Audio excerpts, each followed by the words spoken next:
Nos acercamos a nuestra séptima jornada de actualización tributaria, con diferentes conferencias virtuales en donde se expondrán temas tributarios que repercuten en el sistema financiero y económico del país y el mundo en general. Acompáñanos desde el 22 y hasta el 25 de septiembre, sin salir de casa, en la comodidad de su oficina. Podrá disfrutar conferencias de alto nivel, con expositores nacionales e internacionales. Contaremos con temas como planificación fiscal internacional, el impacto impositivo de la economía digital,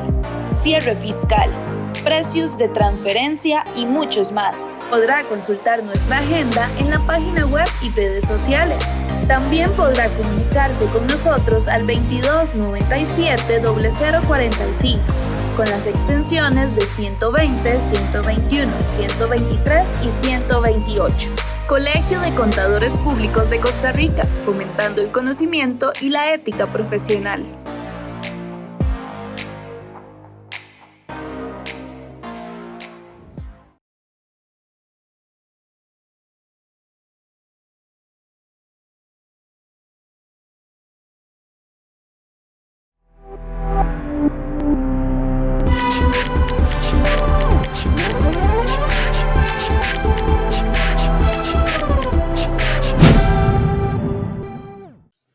Hola, buenas tardes.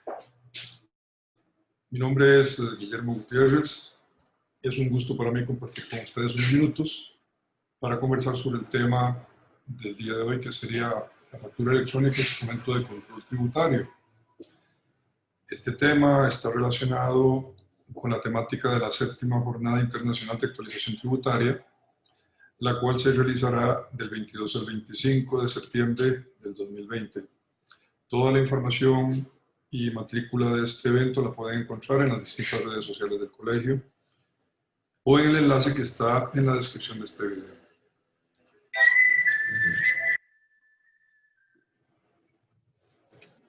Dicho esto, procedamos con el tema. Factura electrónica, instrumento de control tributario. Para iniciar el tema, creo que es importante que retomemos un aspecto aquí que tiene que ver con los marcos de referencia sobre los cuales vamos a referir. Entendiendo que vamos a hablar sobre el marco de referencia financiero y sobre un marco de referencia tributario para comprender la modalidad o el mecanismo de uso del formulario de la factura electrónica o el comprobante electrónico, como se estipula en la ley y el reglamento al impuesto sobre el valor agregado y al impuesto a las utilidades. Partimos del hecho de que el marco de referencia financiero para nosotros debe de ser el reconocimiento de ingresos de actividades ordinarias normado a través de la norma internacional de información financiera número 15, o bien, si no, la norma internacional de información financiera para las pymes en su sección 23. En términos comprensivos podemos decir que tanto la norma internacional de información financiera número 15, así como la sección 23 de la pymes, lo que determina es que el reconocimiento de los ingresos de actividades ordinarias de un contribuyente se deben de reconocer en la medida en que la entidad satisface la obligación de desempeño. Básicamente, si hablamos de ventas, estamos diciendo que en el momento en que se transfiere el dominio de un bien, se considerará que se realiza una venta, o si bien el producto se va desarrollando en tractos o en procesos, llámese en la prestación de un servicio, el reconocimiento del ingreso se deberá ir reconociendo también en función de haber satisfecho las obligaciones del contrato, del compromiso que se ha asumido. De esa manera, los ingresos quedarán reconocidos financieramente hablando de acuerdo con estas directrices. Ahora bien, aquí es donde entramos a determinar cómo es que hay que analizar o comportarnos en relación al cumplimiento de la normativa tributaria para la determinación de los momentos en que se dan los hechos generadores del impuesto al valor agregado o del impuesto a las utilidades o de rentas, si lo conocemos. La sección 23, como les explicaba, es un reconocimiento también de actividad ordinaria en función de la entrega del bien o la prestación del servicio en grado de terminación conforme se vaya prestando. El marco de referencia tributario, tal vez la parte sintética que yo logré concentrar en estos elementos es para lo que el tema que nos interesa, es la referencia que se hace en relación a los criterios interpretativos que hace la tributación sobre la normativa tributaria vigente en el país. En ese sentido, en el documento emitido en la Gaceta del 123 del 9 de julio, hacen alusión al tratamiento tributario del tema de los inventarios, el tema de los contratos de construcción, que en ese momento estaban normados o regulados a través de una norma que ahorita prácticamente quedó incluida en la NIF 15, el tratamiento de los arrendamientos, que si bien es cierto, financieramente hablamos del 16, el tema para efectos tributarios está regulado mediante el decreto ejecutivo vigente a la fecha, los contratos de arrendamiento operativo en función financiera, y finalmente el artículo 18 que hace alusión a los ingresos ordinarios de actividades. También hace referencia a la NIF 18 que ya está derogada y en sustitución de este estamos con la NIF 15. En ese sentido, ese es el marco regulatorio para el reconocimiento de los ingresos que estarían sujetos a los impuestos que en este caso estaríamos tratando aquí, que sería el valor agregado y o el impuesto a las ganancias o las utilidades. Muy bien. Desde el punto de vista tributario, ¿quiénes están obligados o estamos obligados a emitir el comprobante electrónico en términos generales? Comprobante electrónico vamos a entender ahora en adelante que estamos refiriéndonos a la factura electrónica y los elementos adicionales que ajustan este comprobante tributario. Pues los contribuyentes del impuesto a los ingresos y las utilidades, así como los contribuyentes del impuesto al valor agregado, son los obligados a emitir este comprobante. Desde esa perspectiva, ahora sí, ¿cómo tratamos o cómo se debe de emitir estos comprobantes y cómo debe ser tratado el reconocimiento de la obligación de los impuestos producto de la generación de estos elementos? Desde el punto de vista tributario, el reconocimiento de los ingresos por venta de bienes, específicamente hablamos ahora de que van a haber un tratamiento tributario para efecto de venta de bienes y su tratamiento también para efecto de prestación de servicios. Desde el punto de vista de venta de bienes, cuando es que se da el hecho generador del impuesto al valor agregado. De conformidad con la ley, el reglamento en términos generales dice que por la emisión del comprobante electrónico de la venta o la entrega del bien, el acto que se realice primero, se va a concretar el hecho generador del impuesto al valor agregado. Esto está claro, sencillo de entender y entendemos que la emisión del documento, de venta, estará en función o de la generación del mismo o la entrega del bien, el acto que se realice primero. Para efectos financieros, pues entendemos claramente que el reconocimiento del ingreso tiene que ser en función de la transferencia del dominio del bien que estamos negociando para que pueda ser reconocido de conformidad con las normas, según dijimos al inicio. En ese mismo sentido, las ventas de bienes para efectos fiscales deben ser entendidas que todas ellas son de contado. En algún momento alguien estuvo interpretando o alegando de que la ley y el reglamento no contemplaban el hecho de la venta a crédito y consecuentemente cuestionaban el hecho de la realización del hecho generador en función de esos elementos. Pero bueno, para efectos tributarios toda venta es considerada venta de contado a nivel de lo que son la transferencia de bienes. Desde el punto de vista también de la referencia tributaria de la venta de bienes, entra aquí el tema de la discordia a veces en relación al tratamiento de los pagos anticipados recibidos producto de una transferencia de bienes futura. Desde ese punto de vista, la ley es omisa en cuanto al momento en que ocurre el hecho generador del impuesto al valor agregado. La ley básicamente contempla el hecho de la transferencia de dominio de los productos para considerar que si se factura o se entrega el producto, en ese momento, el primero que se realice, se da el hecho generador del impuesto al valor agregado. Sin embargo, por su parte, el reglamento de la ley sí define de que deberá emitirse comprobante electrónico hasta haberse satisfecho la obligación de desempeño, en cuyo caso el pago anticipado que se pudiese recibir pues no es generador del impuesto al valor agregado, sino hasta tanto si haya satisfecho la obligación de desempeño del contrato que hay entre las partes para poder entonces satisfacer el impuesto al valor agregado. Por su parte, en la prestación de servicios, la prestación tributaria también es que toda venta es de contado, excepto en este caso los servicios prestados al Estado, que son generadores del IVA hasta en el momento en que el Estado haya pagado la contraprestación producto del servicio que ha contratado. Desde el punto de vista de referencia tributaria también, el reconocimiento de los ingresos de prestación de servicios en cuanto al recibo de pagos anticipados, se define una situación que enfrenta la ley con el reglamento, en donde la ley establece que el impuesto al valor agregado se devengará en el momento del cobro por los importes efectivamente recibidos, alegando por supuesto que estos son pagos anticipados a la prestación de un servicio. Sin embargo, por su lado, el reglamento de la ley indica que deberá emitirse comprobante electrónico hasta haberse satisfecho la obligación de desempeño. Desde esa perspectiva, hay una situación contraria entre lo que la ley indica y lo que el reglamento establece para efecto del momento del reconocimiento del hecho generador del impuesto al valor agregado.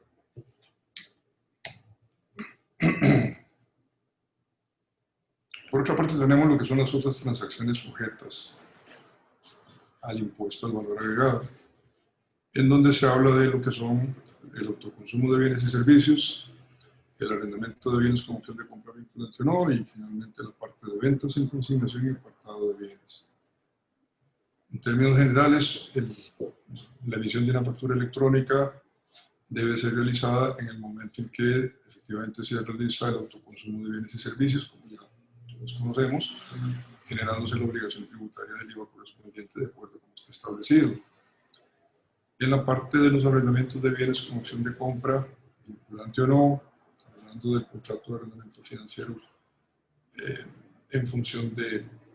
hablando del contrato de arrendamiento en función financiera, disculpen, también se emite la factura en el momento en que se considere la venta del producto una vez que se ejecute la opción. Finalmente, la parte del apartado de bienes, pues al momento de que se realiza el apartado de bienes, se da una contraprestación recibida y en ese momento se estaría generando la emisión del documento y el hecho generador del impuesto correspondiente. Finalmente, la parte de ventas en consignación la subrayo y la puse al final como para hablar un poquito más en detalle de este tema, porque hay que considerar el hecho de que la denominación ventas en consignación, pues por definición es una definición incorrecta. Todos creo que estamos claros de que no existe una venta en consignación. Claramente lo que existe son mercaderías dispuestas o entregadas en consignación para ser posteriormente vendidas por el consignatario. Desde esa perspectiva, el término ventas en consignación pues es un término regularmente utilizado, pero desde el punto de vista técnico es incorrecto. Y el concepto que lo vincula con la generación del hecho generador del impuesto al valor agregado es importante, porque desde el punto de vista tributario, la entrega física de la mercadería consignada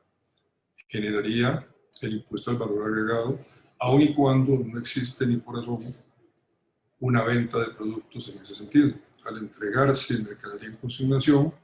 la propiedad real de la mercadería permanece en su propietario y no por haber transferido la custodia física de los bienes a un tercero, se puede presumir bajo ninguna circunstancia que existe una venta. Sin embargo, para efectos de la ley, esa transferencia física de bienes propios documentados como ventas en consignación o mercadería en consignación inclusive, sería suficiente para que se perfeccione el hecho generador del impuesto al valor agregado. Finalmente, en relación con el tema de la factura electrónica, es importante traer a colación el asunto de las percepciones o los movimientos de efectivo.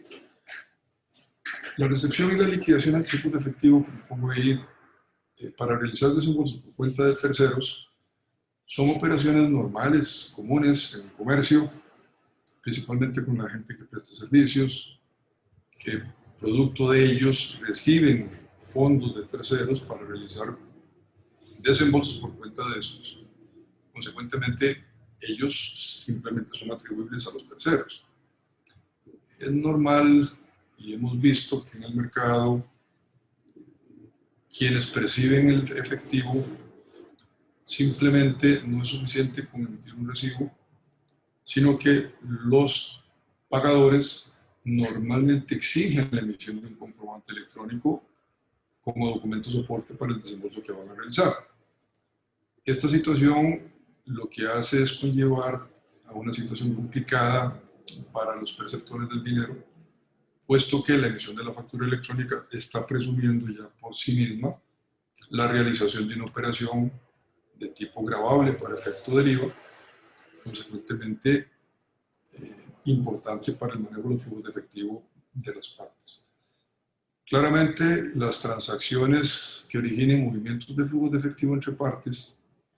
no corresponden a una transacción sujeta al impuesto, porque no se está perfeccionando ninguna compra ni ninguna venta, y lo deseable sería tratar de emitir documentos alternativos que no sean una factura electrónica para poder soportar esas transferencias de dinero mientras son liquidados. De tal que se evita el problema de información a través de las declaraciones de transacciones que no son realmente ventas, que conllevan a la obligación del pago de un impuesto al valor agregado que no debería de realizarse, y que las partes entonces entran en conflicto por el manejo de los flujos de efectivo. Dicho lo anterior, en resumen entonces, si una venta de bienes o la prestación de servicio ha sido realizada de conformidad con normas de contabilidad, esta es reconocida como ingreso, y de conformidad con la ley, estas devengan el impuesto al valor agregado que corresponde, se reconocen tanto en los estados financieros como en la presentación de las declaraciones de impuestos correspondientes. Estos ingresos o estas rentas, para efectos del impuesto a las utilidades, son transacciones definitivamente soportadas con comprobantes electrónicos que formarán parte de la renta bruta según se define en la ley y el reglamento. Dichos ingresos gravables son tratados de conformidad con la ley y soportados también de conformidad con la ley. En síntesis, entonces, es importante tener claro que la factura electrónica es un documento de control financiero que no necesariamente representa el reconocimiento de un ingreso para efectos financieros, pero que sí debe ser considerado para efectos de generar las obligaciones tributarias correspondientes de conformidad con la ley y el reglamento establecidos. Sin más por el momento, fue un gusto haber compartido con ustedes en este momento. Recordarles que por favor se mantengan informados respecto a las diferentes actividades del Colegio de Contadores Públicos en sus redes sociales y pueden inscribirse en la jornada en el enlace que se muestra en la descripción del video. Muchas gracias por Nos acercamos a nuestra 7ª jornada de actualización tributaria, con diferentes conferencias virtuales en donde se expondrán temas tributarios que repercuten en el sistema financiero y económico del país y el mundo en general. Acompáñanos desde el 22 y hasta el 25 de septiembre, sin salir de casa, en la comodidad de su oficina. Podrá disfrutar conferencias de alto nivel, con expositores nacionales e internacionales. Contaremos con temas como planificación fiscal internacional, el impacto impositivo de la economía digital, cierre fiscal,